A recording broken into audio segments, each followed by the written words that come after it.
اور پتہ جب انبیاء دعا مانگا کرتے تھے تو وہ آخرت کے لیے دعا مانگتے تھے، یا وہ اللہ تعالیٰ سے معافی مانگتے تھے، یا وہ اپنے آنے والی نسلوں کے لیے دعا مانگا کرتے تھے۔ لیکن اب اس دعا کو سنیں، قال رب اغفر لی، انہوں نے کہا کہ اے رب مجھے معاف فرمائے، وہب لی ملکن، اور مجھے بادشاہت تحفہ کریں، لا ينبغی لأحد من بعدی، ایسی بادشاہت جو میرے بعد اور کسی کو بھی نہ دی جائے، انک انت الوہاب، بے شک آپ ہی ہیں جو بار بار تحفے دینے والے ہیں۔ یہاں پہ سلیمان علیہ السلام کیا مانگ رہے ہیں؟ پہلی چیز اللہ سے استغفار، دوسری چیز اللہ تعالیٰ سے وہ کیا مانگ رہے ہیں؟ بادشاہت۔ اب آپ مجھے بتائیں کہ یہ دین ہے یا دنیا ہے؟ ہمارے سٹینڈرڈز کے مطابق وہ تو لگ رہا ہے کہ دنیا مانگ رہے ہیں۔ اب آپ سوچیں گے کہ یار یہ کیسے ہو سکتا ہے کہ ایک نبی جو ہے دنیا مانگ رہے ہیں؟ اس دعا کی خوبصورتی دیکھیں، سب سے پہلی چیز کو انہوں نے کیا ترجیح دی کہ اے رب پہلے تو مجھے معاف فرمائے۔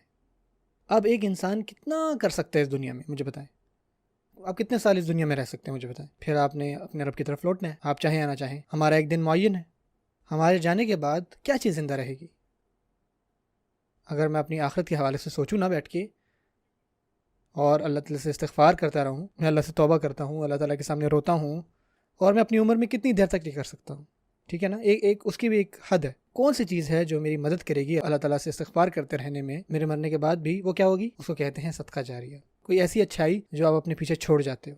حدیث میں آتا ہے کہ آپ کا صدقہ جاریہ آپ کا مال بھی ہو سکتا ہے، اور ایک اور بہت خوبصورت چیز جو صدقہ جاریہ میں آتی ہے وہ کیا ہے؟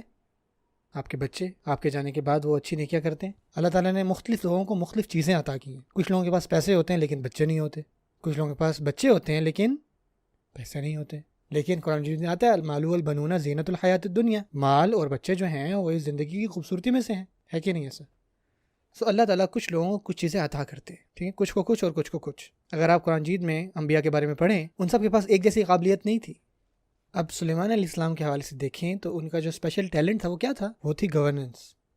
ان کو یہ بھی پتا تھا کہ سب سے زیادہ جو باغی ہے نا، جیسے کہ جن ہے نا، سو اللہ تعالیٰ نے ان کو یہ استطاعت دی تھی کہ وہ حکومت صحیح سے کر سکیں اور لوگوں کو کنٹرول کر سکیں۔ اللہ تعالیٰ نے ان کو استطاعت دی تھی اور لوگوں سے صحیح سے کام نکلوا سکیں۔ اب یہ بتائیں کہ یہ جو کوالٹی ہے یہ عام ہے یا کچھ لوگوں میں پائی جاتی ہے؟ جتنا زیادہ آپ کو اختیار ہوگا نا لوگوں پر، اتنا ہی زیادہ آپ لوگوں کے ساتھ ناانصافی کرنے لگ جاؤ گے۔ سو اب دیکھیں جو سلیمان اسلام کی جو پوزیشن ہے نا وہ بڑی خوبصورت ہے، سبحان اللہ۔ اللہ تعالیٰ نے ان کو بادشاہت دی اور ان کو یہ بھی پتا تھا کہ اس کو کس طرح سے استعمال کرنا ہے صحیح سے۔ اب وہ بتائیں کس قسم کا صدقہ جاریہ اپنے جانے کے بعد پیچھے چھوڑ سکتے ہیں؟ ایسا کوئی صدقہ جاریہ پیچھے نہیں چھوڑ سکتا۔ سو وہ ایک موقع دیکھتے ہیں اپنی آخرت کو مد نظر رکھتے ہوئے، اس ٹیلنٹ کو بھی ساتھ جوڑتے ہیں جو اللہ تعالیٰ نے ان کو دیا، اور جو ٹیلنٹ اللہ تعالیٰ نے ان کو دیا تھا نا وہ بہت زبردست تھا۔ ان کو جو بادشاہت، ان کو جو حکومت اللہ نے دی وہ بہت زیادہ تھی، اور جو ان کو کنٹرول دیا وہ بھی بہت بڑا تھا۔ جو ان کی اسٹیبلٹی تھی وہ بہت زبردست تھی، چاہے وہ انسان ہو یا جن ہو۔ سو انہوں نے دعا کی کہ یا اللہ اس زمین کو میرے لیے اور بڑھا دیں، اور مجھے ایسی بادشاہت دیں جو کسی اور کو نہ دی ہو، اور میرے جانے کے بعد بھی کسی کو ایسی بادشاہت نہ دیں، کیونکہ وہ جانتے تھے کہ ان کو اللہ تعالیٰ نے کیا تحفہ دیا ہوا ہے۔ کچھ لوگ جو ہے وہ فیم ہینڈل نہیں کر سکتے، کچھ لوگ پیسے ہینڈل نہیں کر سکتے، کچھ لوگ کسی کو کوئی تعریف کرتے وہ ہینڈل نہیں کر سکتے۔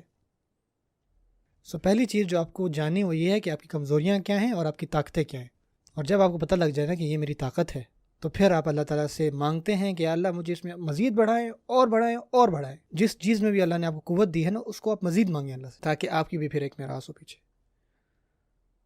آپ دعا مانگیں یا اللہ اگر اس سے میری آخرت نہیں خراب ہوتی تو مجھے اور بڑھا کے دیں، کیونکہ میں اسی چیز کو آپ کے دین کے لیے پھر لگاؤں گا۔ جیسے عثمان رضی اللہ تعالیٰ عنہ، ان کو اللہ تعالیٰ نے کتنا مال دیا، انہوں نے اللہ سے مانگا ہوگا مال، کیونکہ ان کے پاس اتنی دولت ہونے کے باوجود بھی ان کو دولت نے بالکل متاثر نہیں کیا۔ لیکن دیکھیں آپ قارون کو، قارون کے ساتھ مال نے کیا کیا، کیا حال ہوا اس کا؟ جو بھی اللہ تعالیٰ نے اس کو دیا اس سے پہلے ہی اس نے اپنی عاقبت خراب کر لی۔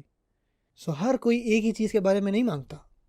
سو سلیمان علیہ السلام کو پتہ تھا کہ ان کی قوتیں کیا ہیں، اللہ تعالیٰ نے ان کو پاور دی ہے لیکن وہ ان کو کرپٹ نہیں کر رہی، تو انہوں نے اللہ سے کہا کہ اللہ مجھے مزید دیں پاور، اور بڑھائیں مجھے میری کنگڈم میں، تاکہ میں ساری کی ساری آپ کی سروس میں دے سکوں، آپ کے دین کی خاطر لگا سکوں۔ اور پھر جب انہوں نے اللہ سے پوچھا تو اللہ تعالیٰ نے کیا کیا؟ اگلی آیت میں آتا ہے فَسَخَّرْنَا لَهُ الرِّيحَ تَجْرِي بِأَمْرِهِ رُخَاءً حَيْثُ أَصَابَ وَالشَّيَاطِينَ كُلَّ بَنَّاءٍ وَغَوَّاصٍ وَآخَرِينَ مُقَرَّنِينَ فِي الْأَصْفَادِ هَذَا عَطَاؤُنَا۔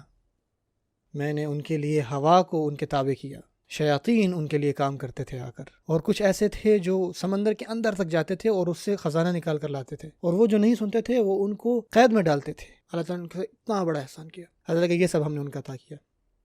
سو آپ کے اور میرے لیے یہ جاننا کہ ہماری قوتیں اور طاقتیں کیا ہیں، اور اللہ سے یہ عہد کرنا کہ ہم آپ ہی کی سروس میں اس کو یوز کریں گے آپ کے دین کو پھیلانے کے لیے، ایک ایسی میراث چھوڑیں گے جو ہم سے بھی بہت بڑی ہوگی، یہ مانگنا بالکل ٹھیک ہے، یہ آپ دنیا نہیں مانگ رہے۔